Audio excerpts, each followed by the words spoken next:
As we continue the coverage of the commemoration of the first anniversary of the protest, we're now being joined by one of today's panelists on the show, Atedo Peterside, renowned Nigerian entrepreneur, investment banker, economist, and founder of Stanbic IBTC Bank PLC. Welcome to the show. Good morning, sir. Good morning, Tudu. Good morning. I think I can see Rufai and also, of course, Ruben. Morning, Mr. Peterside. Well, very quickly, do you think that Nigeria and the relevant agencies of government and also the people have learned the obvious lessons signposted by the crisis of the #EndSARS protest last year? It's 1 year now since then. And if we have not learned any lessons, what are your worst fears? Look, I can tell you the number one lesson I learned is that it is possible for our youth to become politically active all of a sudden. EndSARS was not something that was planned. It was spontaneous. So if our youth in some parts of the country can get politically active so suddenly over what initially was a subject of the police being brutal, then it shows you that the potential is there for them to get politically active in a broader sense. And the truth is that some of us believe that this country is not going to change in the meaningful way, in the correct way, until we bring large numbers of a different kind of voter into the equation. And those voters are those same youths, the educated youths, the angry youths. It is their political activism that will bring us the Nigeria of our dreams. That's the number one lesson. All the other lessons, there are too many to mention, but one of them is that I think on the part of the authorities, I hope they have learned. You see, I myself was distressed to see buses being destroyed in Lagos and all that, being burnt in a country or in a state where we need a lot more, buses out there to transport the masses. So it's important that the authorities move from just being outright brutal to being a lot more calculating, passionate, be careful. I saw one or two governors even join the peaceful protest, humor the protesters, things like that. Life is not only about brute force. So I hope that everybody has learned some lessons. But one thing is sure, the events of last year, they were not wasted. Certainly not. We spoke to you around this time last year, and this is one of the most striking points that you made in that interview, and you've continued to stress the importance of a unified, engaged youth in the lead up to 2023. With what you're seeing, are the youth achieving that? What other encouragement, what other efforts would you like to see them make at this point? How should they direct their newfound engagement? Yes, I think when you talk about a unified engagement, it hardly ever happens that way. What you need is a series of parallel efforts that eventually might coalesce. Even when our founding fathers became politically active, they did not come together in one political union. Zik was doing his thing. Awo was doing his thing. So was Amadu Bello. At some point, NCNC and Action Group came together to form Abuja. At a different point, NCNC and MPC came together to form a government. The important thing is organize as best you can. And it's a mistake to think that the way to organize anything is to bring with a single massive national coalition. Hey, I'm a banker originally. There's no bank that began on the first day with 100 branches. Typically, you begin with one branch, and then you start growing. So the point I'm making is that let's not be impatient and expect things like a unified effort. What we want is for them to begin to understand that they have to be politically active and to begin to pull themselves in different directions in groups that ultimately have the same goal, which is a better Nigeria. So EndSARS sort of like started that groundswell, of that new Nigerian youth, if I can use that word, politically active, politically aware. And we still have a problem of silo effects. A lot of these young people are still doing things in different silos. But there's one goal in sight, for a better Nigeria. How are we going to harmonize them?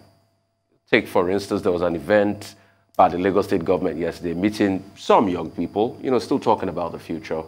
There was supposed to be one today that was cancelled because there was pressure, you know, by the state government, as it was reported, on those that own the venue at Landmark Event Center. So there are many different silos, youth talking, some are talking to the government, some are saying we're standing on our own, but all of them need to meet. And how do we bring them all together? Yes, like I said, I mean, there are very few countries where everybody comes together on one thing, not even in the US. That's not going to happen.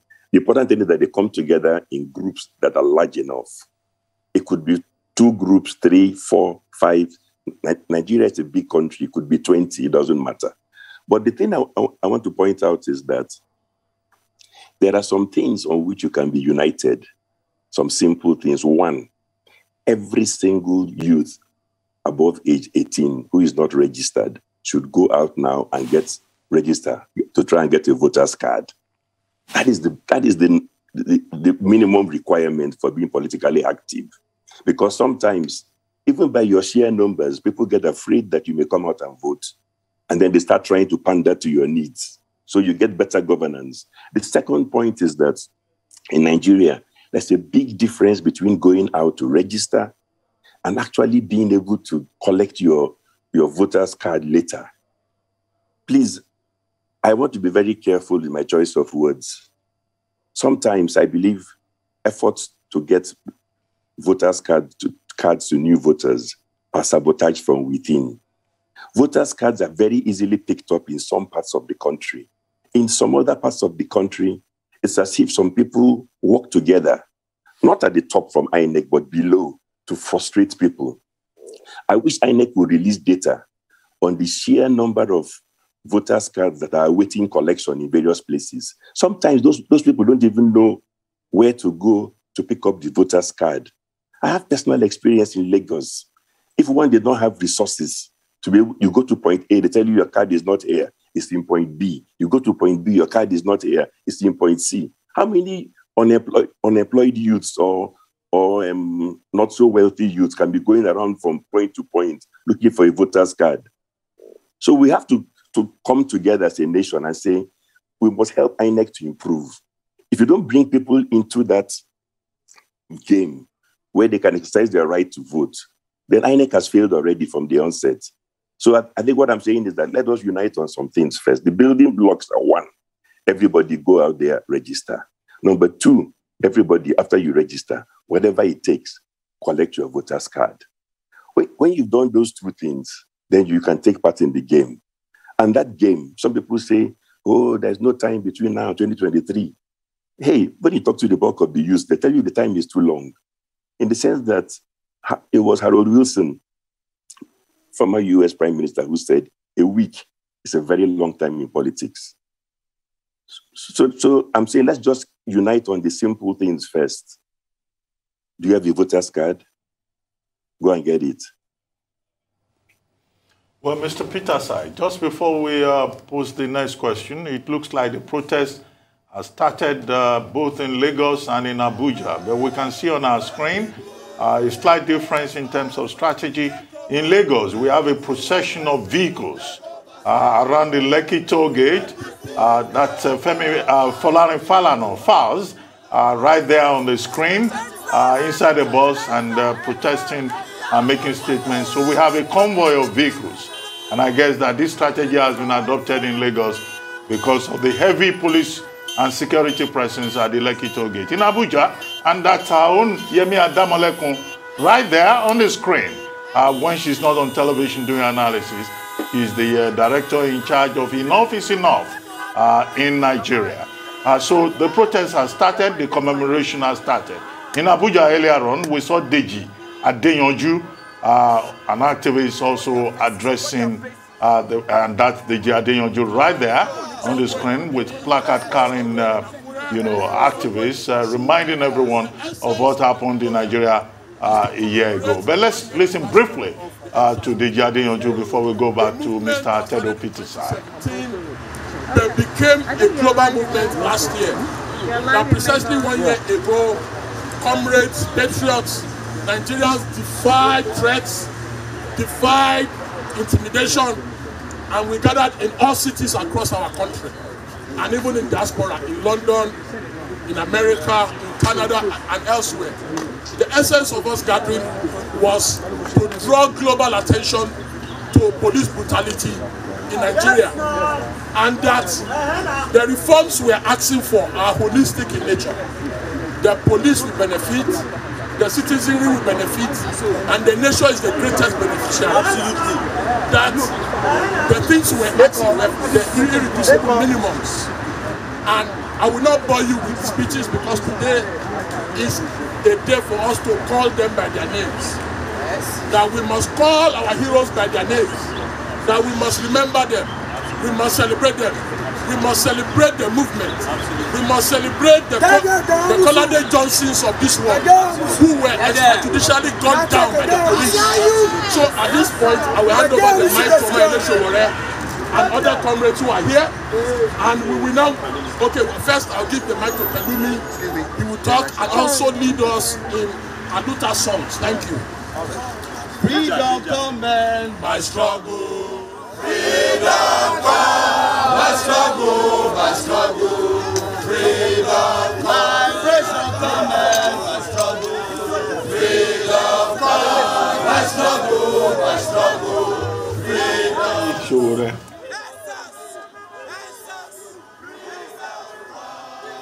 Okay. Well, the commemoration of the 1 year of the NSAS protest right there in Abuja, and that's Omoyele Shore on the screen. Earlier on, we listened to Deji Adeyonju.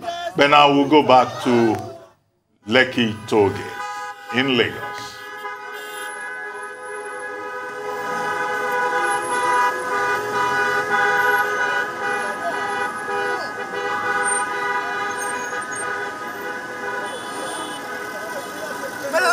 Again, no. We want to leave. We want to leave. NSAS. NSAS. NSAS.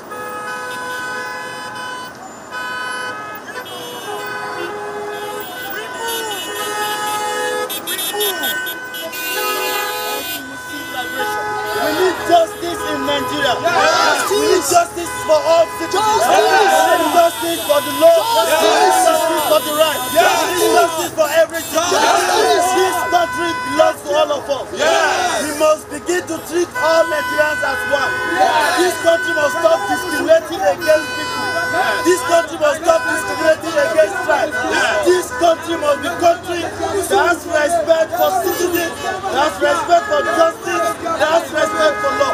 And this is the reason why we come here today to give clarion call to all disciples of faith that collectively we need to rescue this country from the penumbra of socio-political darkness of the greatest Nigerian people.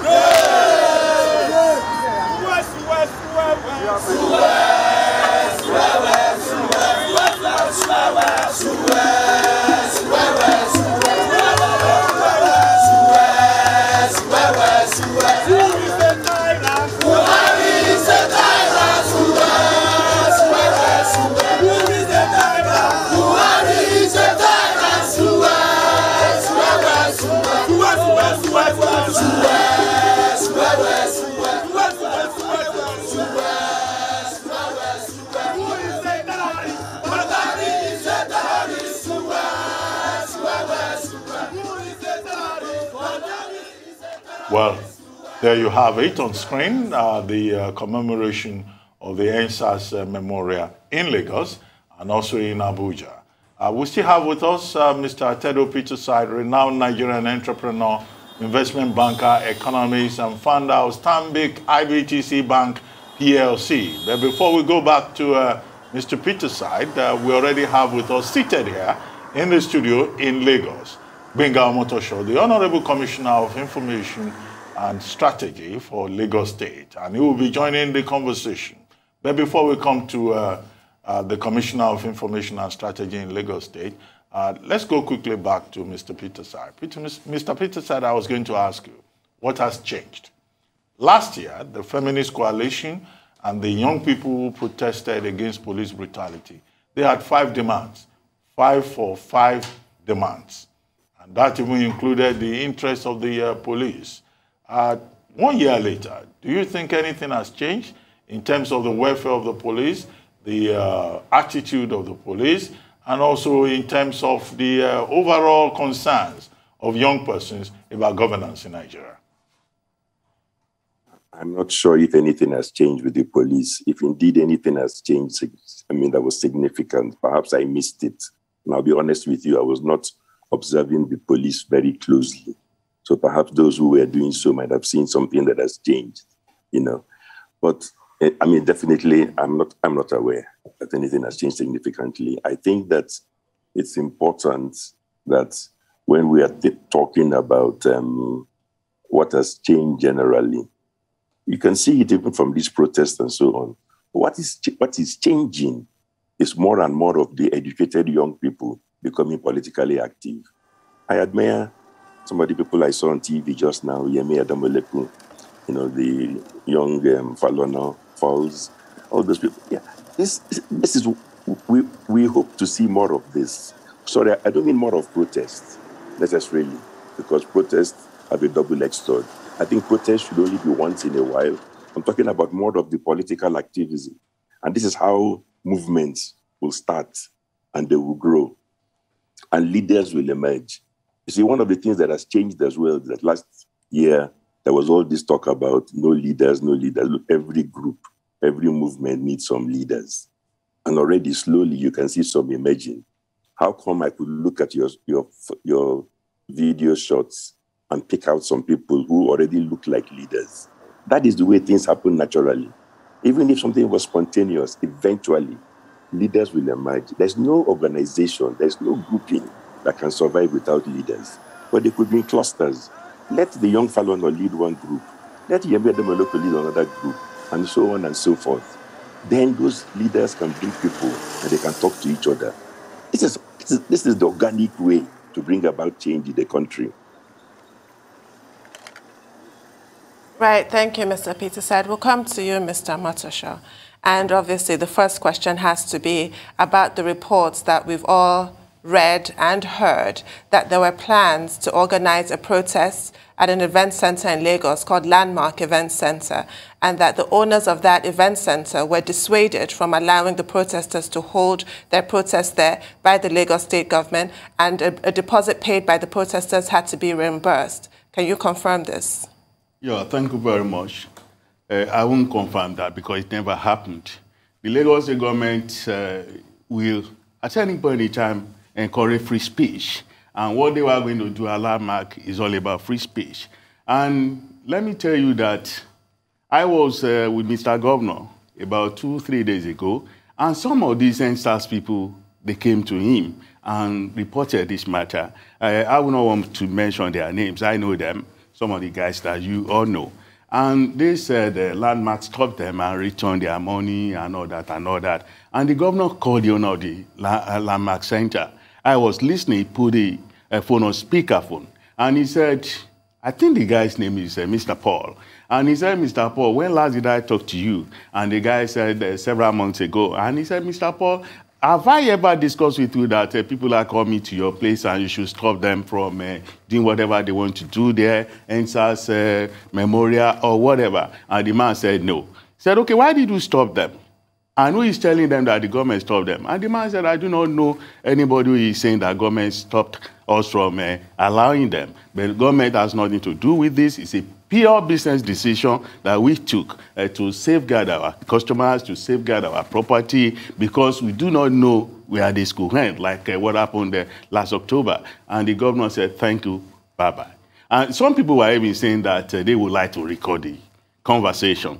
to be able to play to their colleagues to show that the Lagos State government has nothing to do with it. But Mr. Governor said, no, this is a private conversation. I do not think it would be right for us to tweet. The guy did not even know that I put him on speaker.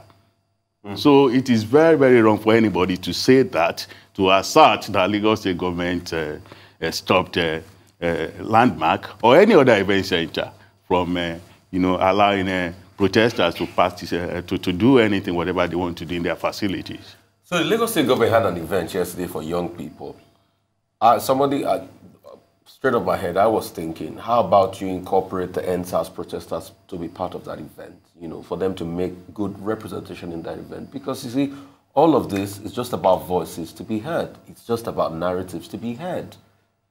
Because a lot of people said, the youth that came there to represent were select. We're not like somebody will have thought if Falz the bad guy, for instance, or Yemi Adamolekun, or people from Feminist Co. will be at the Lagos State event. Well, you see, it was an open event. Lagos State government announced that there was going to be a summit of young people in Lagos State, and we kept on announcing it days before that. So anybody who was interested in participating, most of the people who came, they never got invitation cards. Most of the people that spoke? Who came. Those who spoke, yeah. Those who spoke were the ones who had earlier indicated that they would like to talk. I know about the organization of that summit because even the commissioner in charge of that summit, in charge of the ministry that organized it, is away overseas, I think on holiday. So I had to be part of the organizers. And I assure you, I won't want to mention names. We contacted so many people who could be part of these NSAS guys that you are talking about, and they said they were not interested, that they had other programs on that day. But I wouldn't want to begin to mention their names. And if we are throwing something open, I feel that anybody... let me tell you, there was an element of protest there. There were people who came and said that they didn't allow us to talk. We would like to talk. Take, for example, there were some guys who were blind. They said they wanted to talk. They wanted to talk to the governor. The governor listened to them. There are some guys who said we are National Association of Lagos State Students, that we have not been recognized. We would like to talk. They were recognized and they were allowed to talk. They are saying we are the landlords. Anybody who is calling himself a young person in Lagos comes under us. And you cannot recognize National Association of Nigerian Students and you are not recognizing us. So it's an all-commerce affair. It's not as if the people who came, they were just selected. The thing was thrown to the floor. Anybody who had anything to say should come and talk. And people really talked. And like I told you, some even protested that they were not allowed to talk. So if you go to people whose names are very well known to come and talk there, I mean, you can guess that they will turn it down. And that personally, I did that. And I even used people to talk to them that they should come there and talk, and they declined. They said they had other programs. Okay, Commissioner, what is the quality or the level of synergy, collaboration between the Lagos State government and the security agencies in Lagos? You recall that this was a major issue last year. The governor was accused of having invited the military and the police. There were deniers, everybody trying to save their own image. But this time around, there's something that is already quite obvious, which is as follows. The governor of Lagos State has been quoted as saying people have the right to protest and that the job of the police is just to provide protection. But since last evening, we've been seeing footages, pictures on social media of a heavy deployment of security men to the toll gate, which is ground zero, if you like, the locus of the main protest. And this morning, whereas we see people protesting physically in Abuja, in Lagos, people are hiding inside their buses. They can't even come down, to be at the Lekki toll gate because of the intimidation. And our reporters on the ground at the Femi Akinsanya had noted that journalists have been punched in the face, they've been bloodied, they've been dehumanized just this morning in Lagos. So what is the problem? The Lagos State government is interested in security, but does it really have enough, synergy with the police, with the governor as chief security officer? First, let me just tell you that the governor, Mr. Bayede Sanwo-Olu, we always support free speech. He will not tell the police. He has no power to even do so. The police, as you and I know, they report to Abuja. They report to the IG. So the commissioner of police is not under the governor. The governor can only advise. And the governor, as far as I know, has told the police that he will not want any clash in Lagos. They should be professional. And I know that the police, they don't even like to be told what to do because they feel that they are professionals as far as this aspect of security is concerned. But what I think may have happened to the police that, don't forget they are also human beings. They may have been some anxiety, some panic because of the experience of last year. Last year, the police, they lost 6 or 7 personnel, their officers, who were killed in so bestial a manner that one would not even want to recall. They were murdered, they were lynched, they were mobbed. One even had his body eaten, cannibalized. And I feel that this is the kind of thing that can set these guys on edge. So coming out and warning, I think the police issued 2 statements, warning people not to gather anywhere to protest because the protest could be hijacked and then we could have a repeat of what we had last year. Last year when, in my own view, it was a day that war came to Lagos because everything that had kept all of us together as Lagosians, everything that we've been proud of, and the camaraderie, the brotherhood, the friendship that we all shared, everything just was torn into pieces by people who came and started killing, maiming, and looting, and burning all over the place. The kind of the scene, chaos that Lagos had never seen before. Maybe because of this, the police may have run into panic mode and they may have been doing whatever you said they'd be doing. I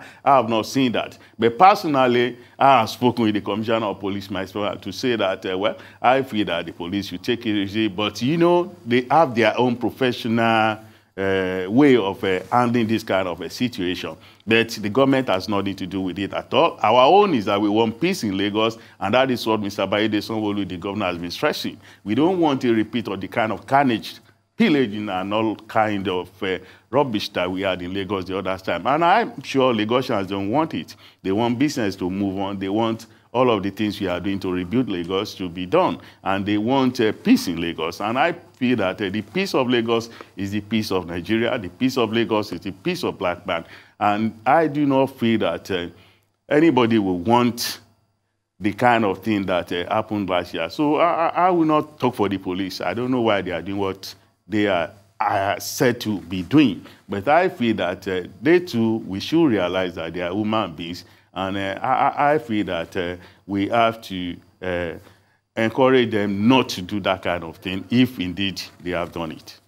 Right. Mr. Peterside, my question is for you. Still on your point about disenfranchisement by the back door, when you have a right and you're made to jump through hoops to exercise that right, you're hardly likely to do so when you have to go from pillar to post looking for your card. The other issue in that regard is with regards to the Electoral Amendment Bill.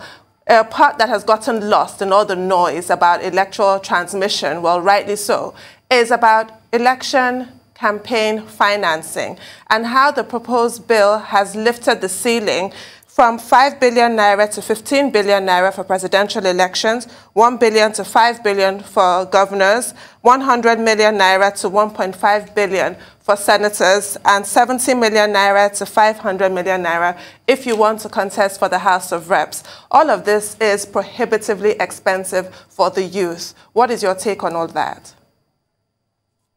Okay, I think I would like to mention that, you know, the link between all those things is the fact that all of a sudden the method of transmitting votes from the polling unit to the center became a very big issue. Why is that? Because generally, I think we've had poor elections where some very wealthy people have managed to use their influence through security agencies, all kinds of people, corrupt INEC officials to concentrate on altering the results at the counting center. Now, I'm not too worried about allowing people to spend more money during campaigns and all that, because really, the previous limits we had, there was no monitoring anyway. By my nature, I focus more on reality than just announcements. I don't know who went around and stopped Buhari's campaign from spending, large sums of money in 2019. If you know that person, you can tell me. So I don't worry about things that are not real. At the end of the day, I'm a realist, and I believe that people who take part in an election in Nigeria in 2023 will spend all the money that they have available to spend, and nobody will stop them. So I don't worry about such things. I worry instead about ensuring that the method of voting is real. We get INEC itself steps up to the plate. And I would like the INEC chairman to want to go down in history, to leave a legacy. He met an INEC that was getting better. In 2019, he took INEC backwards. He has one more chance to rectify and go down in history as somebody who has contributed to our development. So for me, I don't worry about things like sums of money. At the end of the day, a rich man will spend all the money that he has if he wants to spend it. But guess what? Many rich people have always lost elections. And that's why they worry and are afraid of these young voters. By my calculation, there are possibly at least 15, 20 million young voters minimum that can come on stream. 20 million people coming on stream can change anything and everything. Everybody knows that. That's why there's so much hullabaloo about how you transmit results. The fear is that 20 million people come and they vote the wrong way, and then you're in trouble. So that shows you that the system itself is afraid of transparency and counting votes properly. So let's concentrate on those things. And if they want, they can put any amount of money or limits and so on, which nobody can monitor any. All right, Mr. Atedo Peterside, real quickly. Do you think that groundswell that happened in the Zambian elections with Ichilima, do you think there's a possibility of that soon, in Nigeria, with you dominating politics and saying this is where we want to go? Look, I think all things are possible. And let me tell you one thing. In Nigeria, when a political party gets too large, it basically implodes. Because what happens is that let's imagine 17 people join the party because they want to run for House of Rep. They are all in that party, they're all heavyweights. Only one of them is going to win the primary. Some of these people joined the party because they were promised they will get this post or the other post. So there will be one winner and 16 losers. A lot depends on what other people do with those 16 losers eventually. So don't be worried about what seems to be a show of strength, many months before. At the end of the day, a system that produces numerous losers is unstable. And the reason many people, so-called heavyweights, join one party is because they believe that that party lacks internal democracy and they can get their way. So what happens when when many of them fail to get their way? So you can see when the system is unstable and will implode naturally. It happened to PDP when they got too big. It will happen to any political party in Nigeria that gets so large that the sum total of people greedy who join the party cannot all get their way. And there will be multiple losers from within. And that helps to tear the system down. So that's why it's important that all these youths mobilize and so on, because many, many things are going to happen between now and the next election. Well, thank you very much, Mr. Atedo Peterside, for joining us on this special edition of the morning show focusing on the hashtag EndSARS Memoria. Thank you very much indeed. We still have the Honorable Commissioner for Information and Strategy for Lagos State with us here in the studio in Lagos, Gbenga Omotosho. And also joining us now is Inibehe Effiong. Inibehe Effiong is a lawyer and also a human rights activist, and he's been actively involved in monitoring and assessing the hashtag EndSARS protest. But Inibehe Effiong, before I come to you, let's engage Omotosho a little bit more. The federal government, the National Economic Council, directed, or rather advised, that states should set up judicial panels of inquiry to look into the issues arising from the NSAS protest last year. And we've had in at least about 29 states panels that were set up. Some of those states did not join. Some states suspended, but Lagos focused on it. And now, this week, the Lagos State Panel of Inquiry has also closed shop. It's yet to submit its final report, but it will do so. It has given compensation of over 400 million naira. It has taken a look at, over 297 petitions and all that. But there's still some controversy. How has that helped? And what do you think that the Lagos State government has been able to achieve with that panel of inquiry, or generally across the country, that intervention by government? Well, I would not want to speak about what has happened or what did not happen in other parts of the country, but that of Lagos State, I know very well. In Lagos State, we set up the panel, and the governor, Mr. Bayede Sanwo-Olu, inaugurated the panel even before the NEC asked that states should set up such panels. And in my own view, I have been watching too. We have tried everything possible not to interfere with the work of the panel. It's an independent panel that has been doing its job. But going by reports that I have been getting, I think the panel has done very well. And now that it's going to submit its report to the government is going to act on it. But before then, like you have noted, Ruben, that the government has paid about 420 million to people who fell aggrieved and came to the panel. And that kind of compensation, which I believe is unparalleled in the history of this country, has been paid. And about 72 people, I think, have been able to get a compensation from this panel.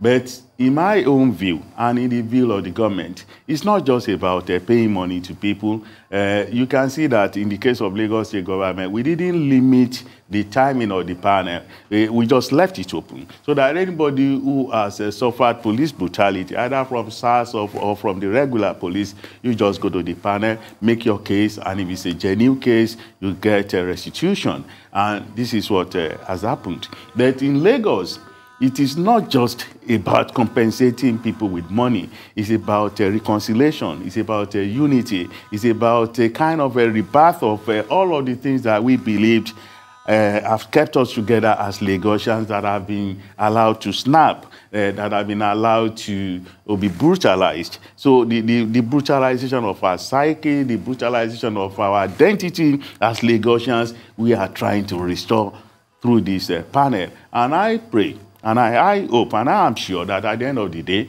when the panel eventually submits its report, we will be able to achieve that goal, to bring Lagosians back together. That trust, that suspicion that people have allowed to come among us will be removed, and then we can go back to our lives, and we can go back to making Lagos greater. All right, so I've got two questions. I'll come to you first, then. Skipped. Oh, sorry. Pardon me, Tundu. My question is for you. Good morning. Can you count for us the gains of the NSAS movement? You'll recall there were 5 for 5, the demands that were made. Releasing all the protesters. We actually have reportedly 300 protesters still in detention as of now. Justice for victims and compensation for families. Like we just discussed now, Lagos State has compensated some victims of police brutality to the tune of hundreds of millions of naira. Delta State has as well. But does that go far enough? Does that mean justice for the victims? Independent body to oversee investigation and prosecution of police misconduct. How many police officers who have been accused of police brutality have actually been prosecuted? Psychological evaluation and training of SARS officers before they're redeployed. Redeployed to SWAT, I imagine. Has SWAT actually had any impact since it was announced? Has it not been something of a damp squib? And increase in police salary. President Buhari ordered for an increase, for upward review of police salary, but has that actually happened? Good morning, Dr. Bati, Rufai, and Tudun. Morning. I want to start by saying that I have listened carefully to the position of the Lagos State government this morning as represented by the Lagos State Commissioner for Information, Mr. Omotosho. I find it a bit amusing that the spokesperson of the Lagos State government is essentially trying to distinguish between the Lagos State Police Command and the Lagos State government as regards what has become the flagrant violation of the rights of Lagosians and residents of Lagos State to exercise the right to freedom of expression. If I understood the commissioner clearly, he is saying that the Lagos State Commissioner of Police does not listen to Governor Sanwo-Olu. But that is also amusing again, because under Section 215 of the Constitution, the Governor of Lagos State has the constitutional obligation and power to give lawful directives to the Commissioner of Police of Lagos State. So if the Commissioner were still on this program, I would have loved to ask him, when the Governor became aware of this arrogant position of the Commissioner that people cannot protest in public, did he reach out to him to say that I took an oath to defend the rights of Lagosians and direct him to ensure that the protesters are protected? Regarding the ban on the event at the Landmark Event Center, for us, this looks like the hand of Esau and the voice of Jacob. But let me go to your question. My position is that the Nigerian government as of today has not been sincere with Nigerians and the NSAS protesters. The 5 demands, key demands, have not been met. To begin with, you would have noticed that the issue of police reform is not being pursued with any seriousness. Regarding the welfare of policemen, yes, the president ordered increment in salaries. But how many police barracks have been renovated? How many police divisions have been well funded? Policemen till today, as I speak to you this morning, are still extorting Nigerians for money to buy fuel to go to effect arrests, including police stations in Lagos State. Nigerians are still being harassed on the road. People are still being killed almost on a daily basis across this country, including in Lagos State. I'm currently pursuing a case in Akwa Ibom where a student was tortured 2 months ago and killed in police custody. In Lagos State also, you are aware of the young trader who was killed by the police during the attack on innocent protesters. So what that tells you is that we have a regime that has no respect for Nigerians. We have a regime that is taking the protesters for granted. In fact, commendably, and I do concede that in the area of compensation, the Lagos State government has done better than other state governments. But that is not enough, because the fear that some persons have about the panel of inquiry in Lagos is that the governor of Lagos State himself is a subject of that inquiry. As far as the event of October 20th, 2020 is concerned, there were allegations that the governor invited the military. And when he came out, he himself considered that people were killed, and he visited some of the persons who were injured in the hospital. So the question is going to be, will the government of Lagos State make public the report of the judicial panel of inquiry beyond issuing a white paper? I am challenging the governor of Lagos State. If he's sincere, let him make public the findings of the report of the panel when he eventually receives it.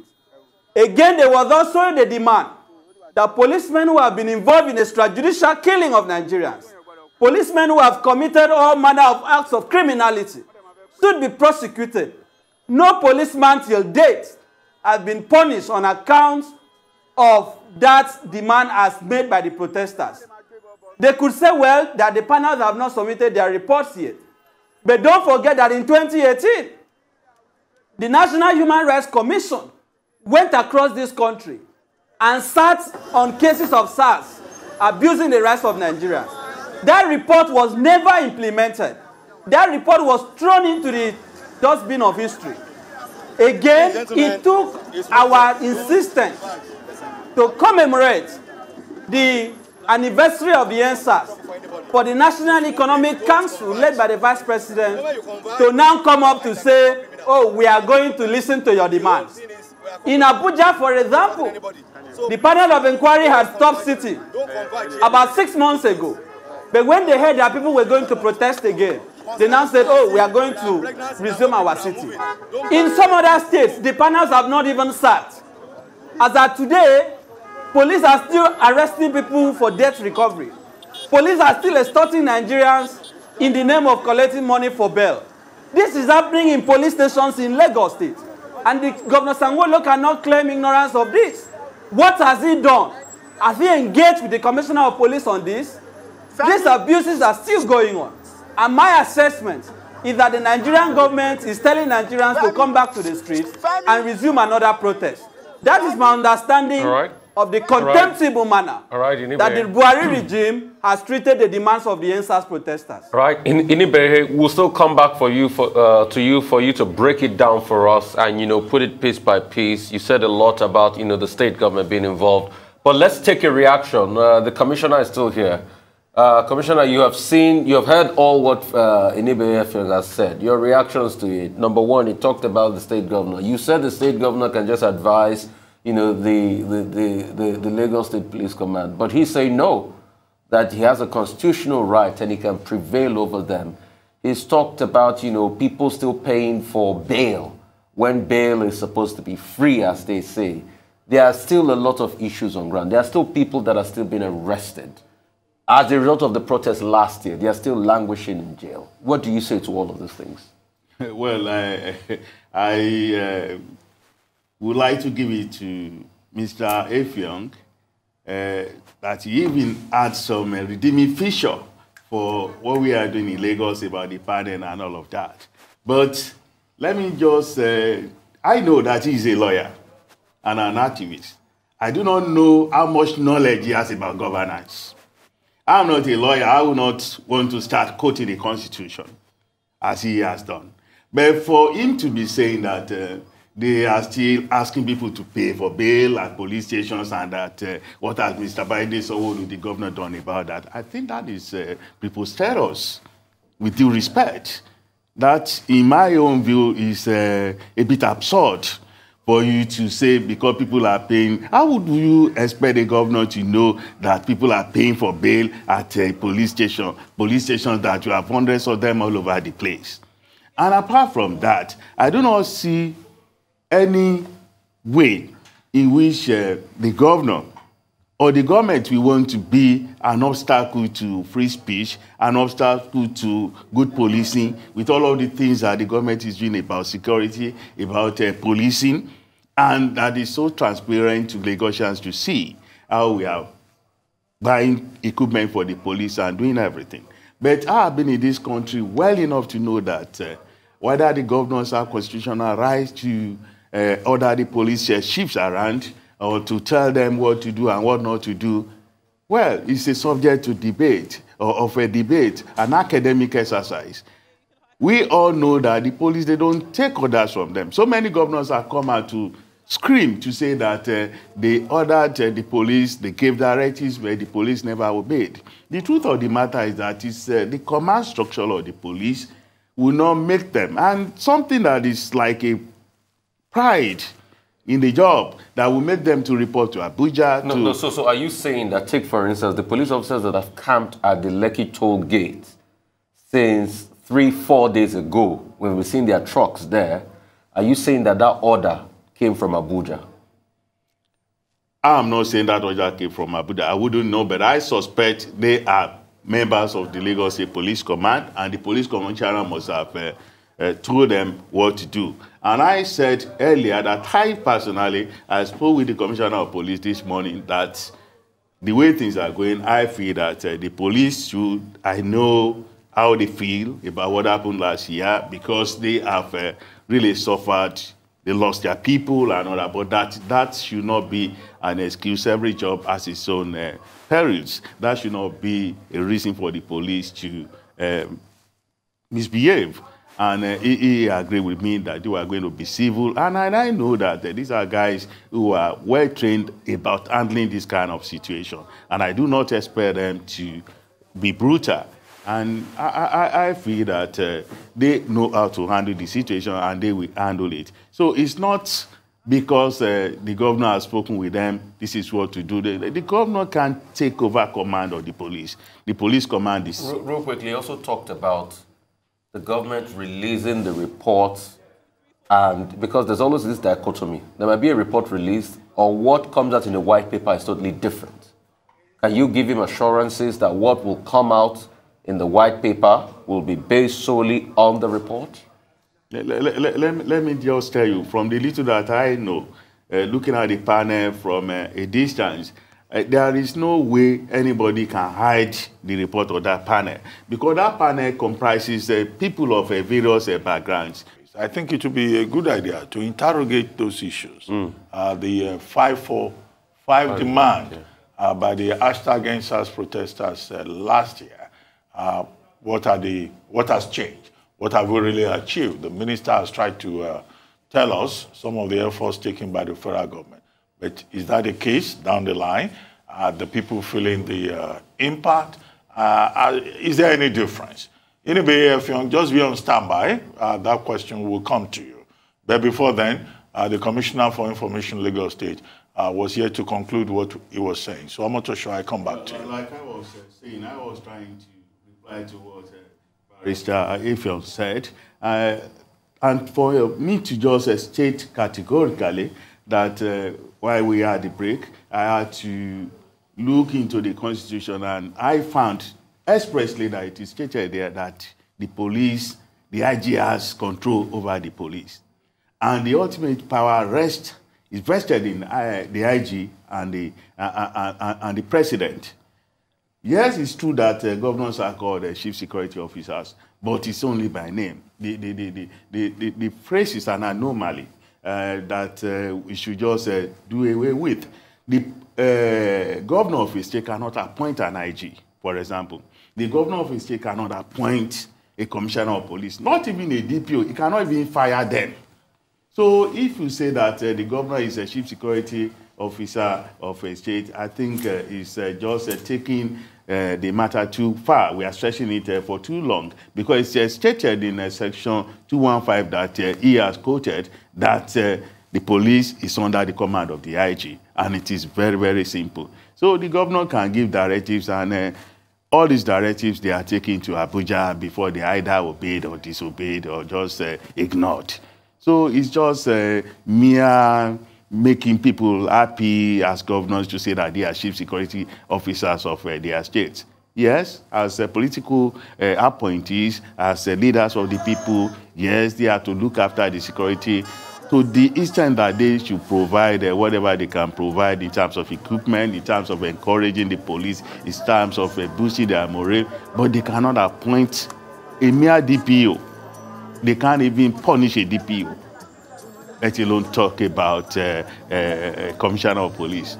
So I would like to make that point. Inibehe, back to you. The 545 demand, and the Minister of Information telling us government has done this. Judicial panels of inquiry have submitted their reports, and grievances have been addressed or have been addressed. You remember those 545 demand, including release of detained persons, address, national address by the president, independent body to oversee prosecution of officers who were involved in brutality, justice and compensation for families of victims, psychological evaluation of disbanded officers. And the protesters last year said all those demands must be met. What do you think has happened since then, beyond the minister's address this morning? Dr. Pasi, I think it will be very unfair if I fail to express my dissatisfaction with the explanation of the Commissioner for Information. I expected the Commissioner to give one instance, just one, where the Governor of Lagos State has given a directive to the Commissioner of Police And the Commissioner of Police said, Governor Sanwo-Olu, no, I will not listen to you. I will not carry out your directive until I have gotten clearance from the IG. Regarding the attack on protesters, and this is not the first time, this happens every time. Let the commissioner give us one example where the governor said that in this state, people have the right to protest, and the commissioner of police disobeyed him, or sought approval from IG first. He has not given one example. But you are showing live coverage at the toll gate. If you look at the image you are showing, you will see vehicles of Lagos State government. The Black Maria there, those ones are not just Black Maria of the police. You will see the ones of LCC there. You can prove me wrong. You will also see personnel, security men of the Lagos State government engaging in the arrest of journalists and protesters. Not only policemen, please, Dr. Bati, prove me wrong. Personnel of Lagos State government are also involved in the violation of the rights of protesters. During the NSAS protest, Dr. Bati, we saw vehicles of Lagos State government, BRT, being used to convey thugs and hooligans. Till date, no single person has been penalized on account of that incident. We also saw some hoodlums carrying, like one notorious one who was carrying a machete. He has not been arrested till date. And we have a governor in Lagos State. So it is not enough, with profound respect, for the Commissioner of Police to be speaking in an evasive manner. Let him be specific on the issues that I have raised. As far as we are concerned, Governor Sanwo-Olu is also complicit in what is going on. But regarding what Lai Mohammed has said, Dr. Bati, we all live in Nigeria. We know who the Minister of Information is. Believe him at your own risk. I have told you that in 2018, the National Human Rights Commission went about the country investigating cases of abuse. The report of that panel was never implemented. Until NSAS happened, that was when they even remembered that there was a panel. Even in Abuja, the seat of power, where the president of Nigeria is, where Lai Mohammed's office is, the panel that was set up after NSAS stopped sitting 6 months ago. Until they heard that people were coming back to the streets. Dr. Bati, 1 year is enough for the government to have taken decisive actions to implement the 5 demands of the protesters. So for them to be making empty promises because people are coming out to commemorate the killing of their comrades, it is a way of continuing to take Nigerians for granted. I do not believe anything that this government says. If they are telling us that they have regard for human rights, you may wish to ask them, those who are still being killed till date by the military across the southeast, the members of the Islamic movement of Nigeria who are still being slaughtered in Abuja, has any soldier been court-martialed? Has any policeman been subjected to orderly room trial in the last 1 year on account of killing of a protester, on account of killing of innocent Nigerians? The answer is no. So when they make these promises, Nigerians must realize that we are dealing with a government that is adverse to truth. We are dealing with a government that cannot stand peaceful protesters. They talk about, oh, that state governments should liaise to ensure that commissioners of justice implement the reports of the panel. Really?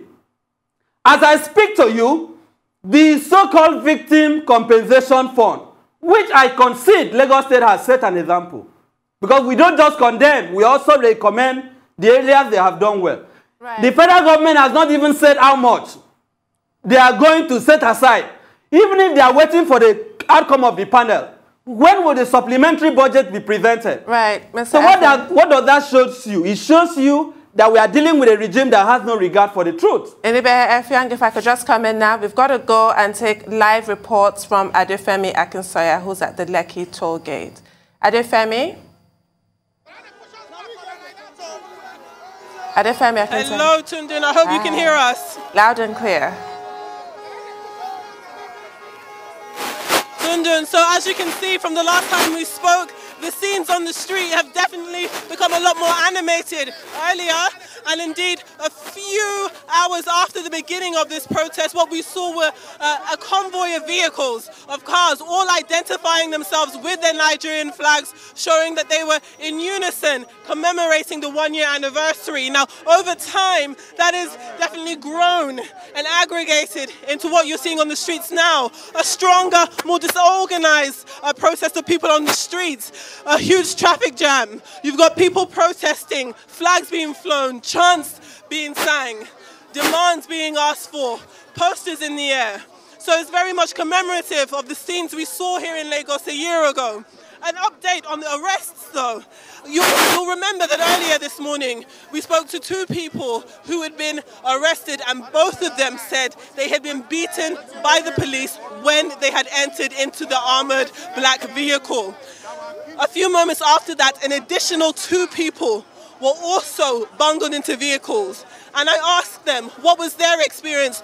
Were you assaulted by police? Both of them said yes. Both of them said their phones were taken forcibly. One of them said their phones were smashed right before their eyes, and they were both slapped. So again, this is in direct contrast with what the Lagos State government said we should expect from the security services on the scene. You'll know that they told us, they told the people that their presence was here for one of security and protection of the people here. But albeit small pockets, we are seeing and we are hearing, rather, troubling information of even more examples of police brutality, ironically, during a protest against police brutality itself. Now, as you can see, there's been a strong street presence. Among them is one of the people who sat on the judicial panel. Temi Tokwe is around here. I'm hoping that we can find him and ask him a few questions, but as you can see, there's definitely a lot more commotion on the streets here.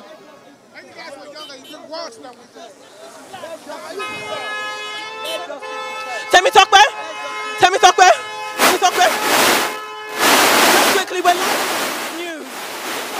Right, as Femi meanders there, Honorable Commissioner, you said you spoke to the Commissioner of Police. You told him about this, but what is this happening now? People are being arrested, people are being slapped? Honorable I think the police, I would not want to talk. Okay, we have Temi Tokwe. We have to Temi Tokwe when you comment on that. This could escalate? We are very worried and we are on top of the situation. Everyone yet now are very peaceful, no issues at all. We have the understanding of the police. We have the understanding of all security agencies that are here. We are working in harmony. There's no issue at all. Temi Tokwe, we have seen at least 4 people arrested. 4 people say they've been arrested. All 4 of them said they were beaten by police when they were taken into the vehicles. Are you aware of that? I am not aware of that, but if there's any, I promise as the youth rep of Lagos, I would ensure their release with the understanding of the police. Thank you. Thank you very much. That was Temi Tokwe Majiakodumi, who is a part of the Lagos SARS panel at the Lagos Court of Arbitration. He says that though this is far greater a presence than he was expecting, he still isn't surprised, and he says he has continued to be adamant that the scenes on the streets here are well under control. I did tell him that we had covered at least 4 people who have been arrested, all 4 of them who say they've been assaulted by the police once they went into detention into those vehicles. He did say that he was not aware of them, but when he does become aware, he will act accordingly. Again, that was Temi Tokwe Majiakodumi. Rufai. Okay. Thank you so much, Femi. We've got the commissioner here. You said you spoke to the Commissioner of Police, Lagos. What is happening? 4 people arrested, journalists being slapped and their mouth blooded. What is happening? Is this the way they're handling this? Well, I would not want to talk for the police. I'm not a spokesman of the police. But like I told you, I just routine discussion with the Commissioner of Police in looking at likely scenario, and then I gave my own advice because I'm a journalist. I'm a man of free speech, and I feel that people have a right to protest. But what I think, I read the police statement. They have issued 2 statements in 1 week about this memorial of NSAS protest, which is quite unusual. Okay.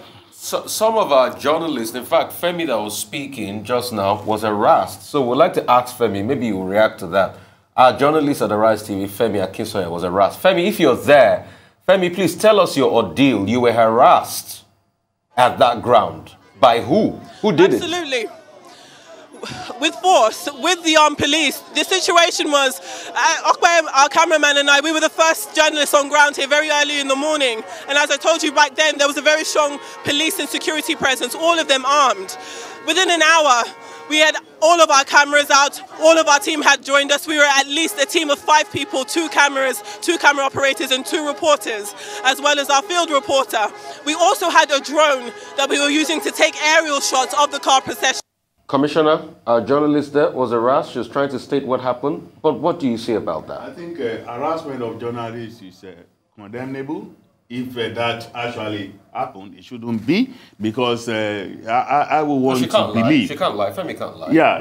She's our journalist. We trust her. Yeah, I would want not to. If actually it happened, it happened. Like I told you, I would not want to talk for the police. I'm not a police spokesman, and I'm a journalist myself. And I feel that in any situation, journalists must never be harassed. It shouldn't happen. But all we are all working towards is achieving peace, because Lagos needs peace. Peace for us to be able to move forward. And all of the events of last year, October, nobody wants to go back to all those gory sins again. Nobody wants to go back to all the bad things that have happened. But like I said, I am now talking even like as a journalist. I believe some of these policemen who are here, they knew what happened to their colleagues last year. They are also human beings, even though that does not give them the right to harass journalists or anybody, because having a protest is a part of our fundamental human right.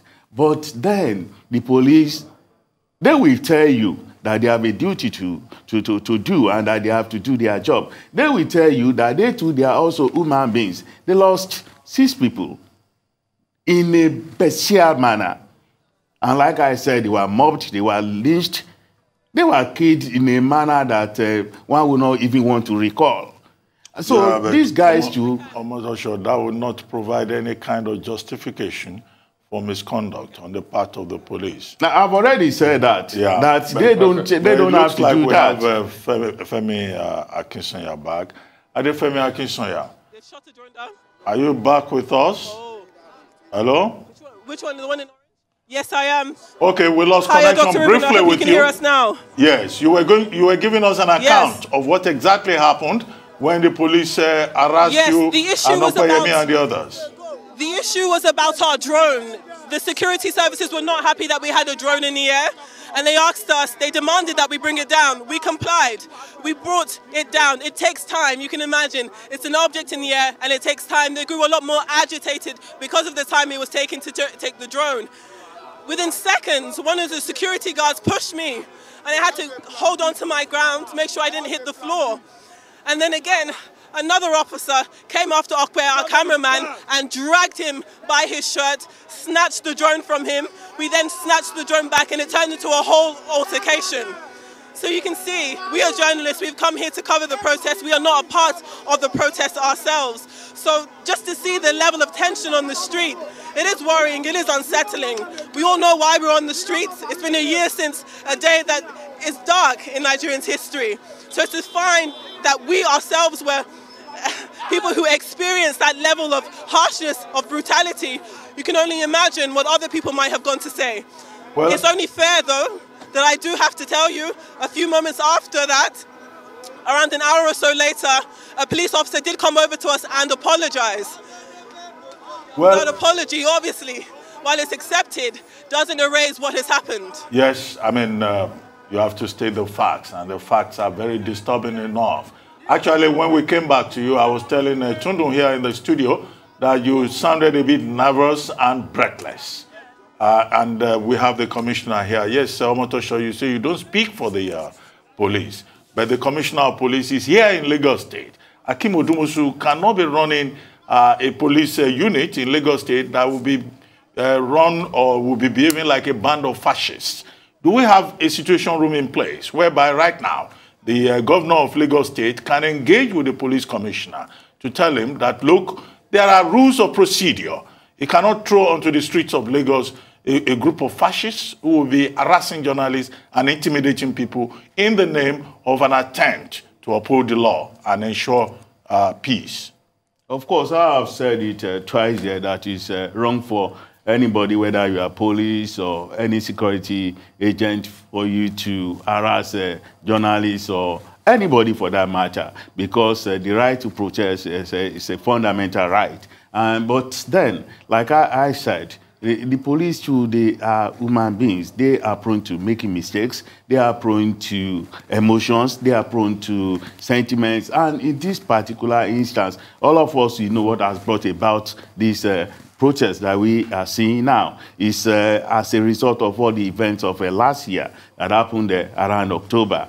But like I said, it's no excuse for the police to brutalize people, to mishandle the situation.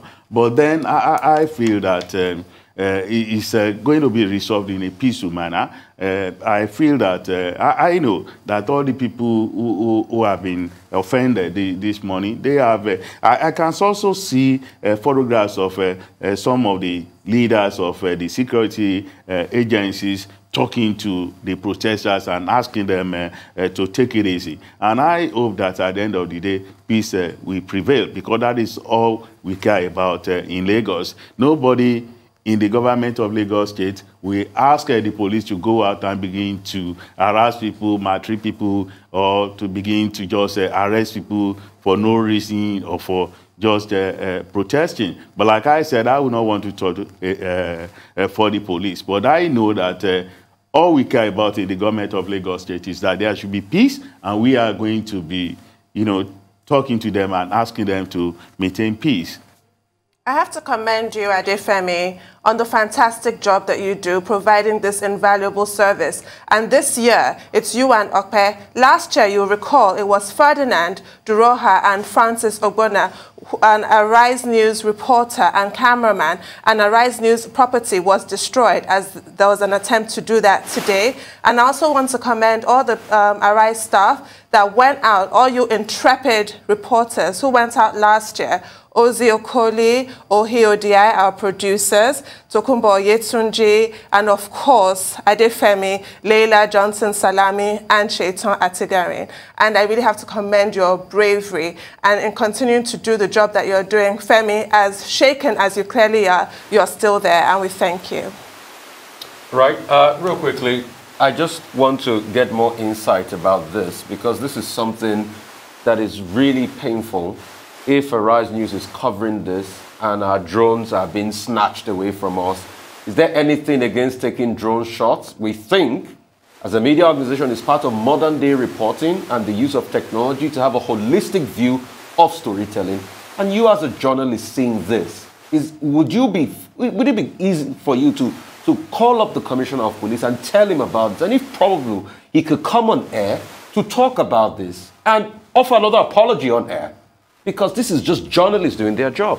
Yeah, as I've told you, I will not support anything that will want to stifle reporting or free speech. But let me just say, now that you are taking it back to our terrain, journalism, let me just say that it's not only when journalists are harassed or they get their equipment seized that we have to be talking about our people. I can see in so many areas what I call failure of reporting, because with the right reportage, we may not be able to have some of the problems that we are having today.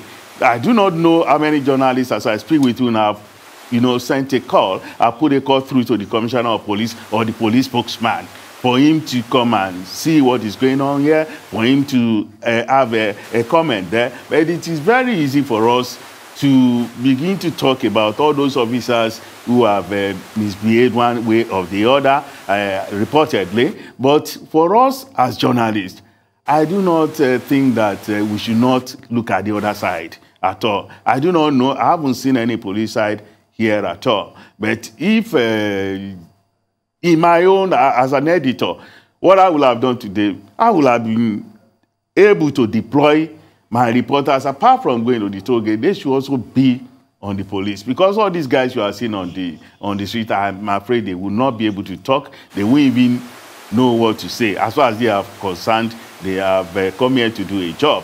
But all the guys who can speak for the police, they are right there in their offices. And I know that there will be some reporters with them. you know. Omotosho, you've been in this business for more than 30 years. You are an award-winning editor, multiple award-winning editor, newspaper columnist, and all of that. So you have the bona fide to talk about how reporting should be structured. But, you know, just to state that, yes, we made every effort to reach out to the police, both at the federal and the state level, so that we can have, you know, a broad perspective of what will go on today. But the police, of course, declined. I don't know whether they still have the Official Secrets Act, which has already been negated by the Freedom of Information Law. But that's the situation. We made the effort. Even the police spokesman? Well, yes, even the police spokespersons, they declined coming onto the program to speak. But that's, by the way, Inibehe, Effiong, just before you go, your thoughts on what has been reported just now, the attack on journalists and the seeming indication that the Nigerian police have not learned any lessons 1 year after. I want to thank Arise TV and the journalists from Arise for the courageous manner, the exemplary manner that they have covered the NSAS protests from last year. It is basically a response to the constitutional role of the media under Section 22 of the Constitution that guarantees the media the freedom to operate without restraints, despite the climate of terror and fear that the Buhari regime has imposed on Nigerians. I want to also say that under the new Police Act of 2020, specifically Section 83, subsection 4, the police is required, once it is notified that there will be procession, rallies, or protests, to provide security. This is also reinforced by the amendment to the Electoral Act in 2015, where the role of the police during rallies, processions, and protests is limited to provision of security. And these statutory provisions are in furtherance of the right to freedom of expression, guaranteed under Section 39 of the Constitution, the right to peaceful assembly and association, guaranteed under Section 40 of the Constitution. But Dr. Bati, Nigeria is a lawless country.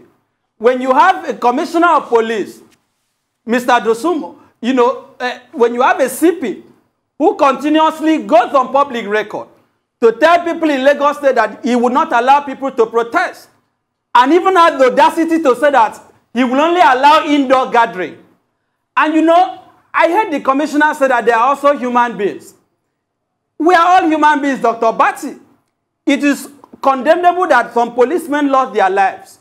But the commissioner has not acknowledged that 99 persons were killed and murdered in Lagos State during the protest, as stated by the state pathologists at the Lagos panel. 99. These people also have families. So the fact that policemen are human beings does not derogate from their obligation to enforce the law and respect the right of protesters. What the Commissioner of Police has said, the Commissioner of Information, sorry, is an indictment on the police, because he is saying that, in essence, that the policemen are indisciplined. They are incapable of respecting the law. They are above the rule of law because they are human beings. This kind of excuse must not be tolerated in a democracy. And these policemen from the Commissioner of Police must be made to understand that this country fought for democracy. People lost their life to chase the military out of power. And we cannot have a Commissioner of Police that goes about as an emperor. And if the governor of Lagos State cannot bring him to a point where he will respect the rights of Lagosians, let Governor Sanwo-Olu write to the president, write to the Police Service Commission, write to the CP, and request for the redeployment of the Commissioner of Police. Until he has done that, Governor Sanwo-Olu must take responsibility for the violation of the rights of Lagosians, for the harassment of journalists, and the continued disdain for rule of law and democracy in Lagos State. Well, thank you very much, Inibehe Effiong, for joining us on this special edition of the Morning Show. Well, I think we've made the seat hot enough for the Commissioner for Information Lagos State. And he's made it clear that he's not a policeman and he's not speaking for the police. If there are other things we want to talk about regarding Lagos State, not Omotosho defending the police, well, over to you, Tundu. I actually have a question about Lagos State. I'm sure you'll be pleased to note that you're not being asked to hold brief for the Commissioner of Police, Hakeem Odumosu. talking about the disaster, the carnage that occurred in Lagos State afterwards, to what extent can you say that Lagos has been rebuilt? Well, what I would like to say about that is that in Lagos, we have done a couple of things for us to make life go back to normal as it used to be. But for us, it's not just about building assets, it's not about structures, it's not about mortar and brick. It's just about that psyche, that disruption to our daily living. People, that attack has sort on our common identity as Lagosians. We were living together, playing together, relaxing together, working together, doing business together. All of a sudden, because we had some disagreements, something just snapped, and all of the things that we have been proud of as Lagosians just went down the drain like that. They were brutalized. They were, disruption to our common lives, to our common identity. So we are trying to get Lagosians to come back to see themselves as brothers and sisters again, to see themselves as one entity, to see themselves as members of a very big family. So we are trying to find out what happened and how can we prevent that. So what is it that we have done? The governor, Mr. Bayede Sanwo-Olu, has set up a committee, the Rebuild Lagos Trust Fund.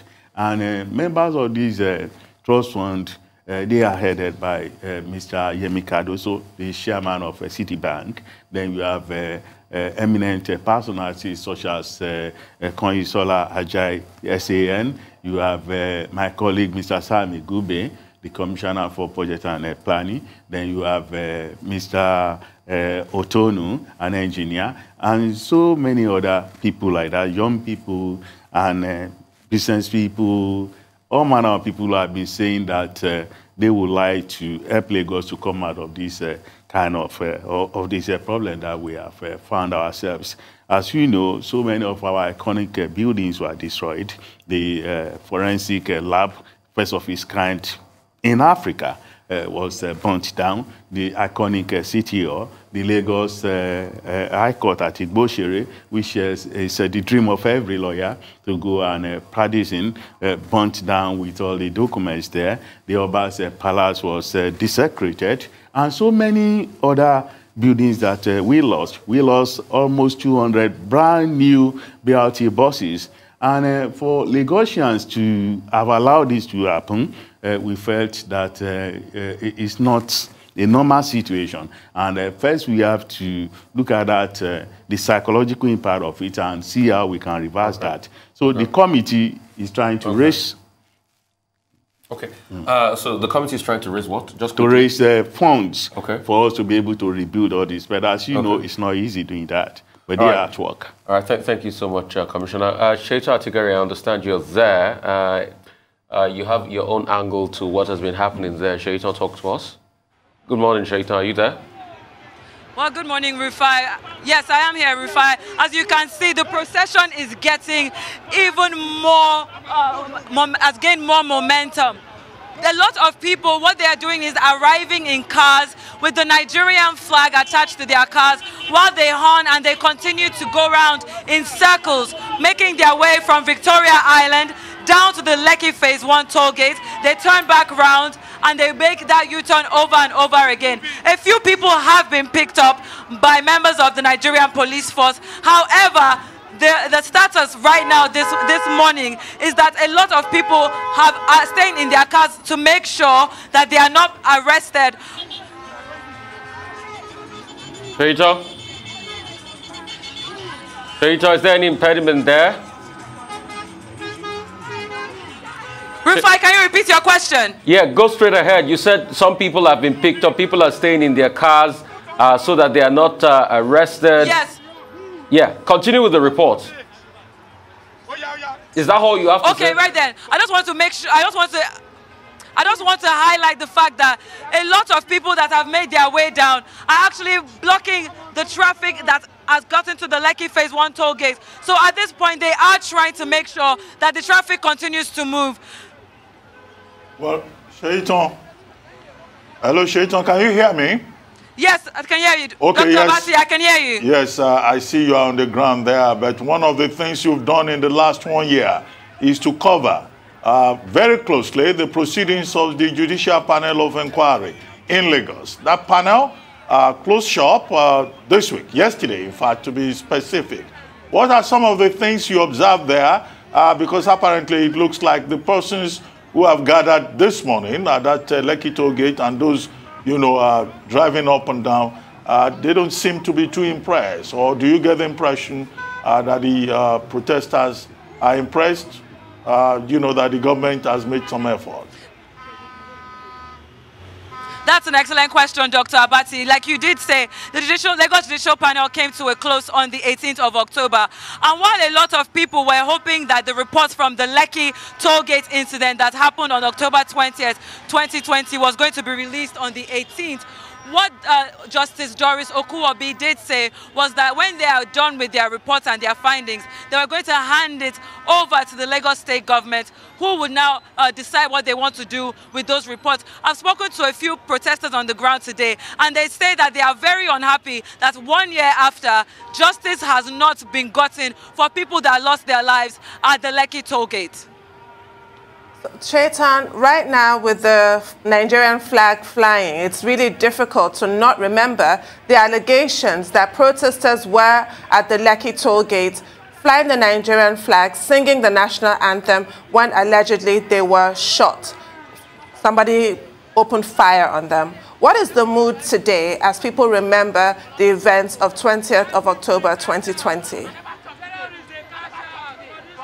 Thank you so much for that, Tunu. I have spoken to a number of protesters on ground, and really it comes out from frustration. A lot of persons on ground here believe that the things that they were protesting against last year, a lot of those things still remain, in the fabric of Nigerian society.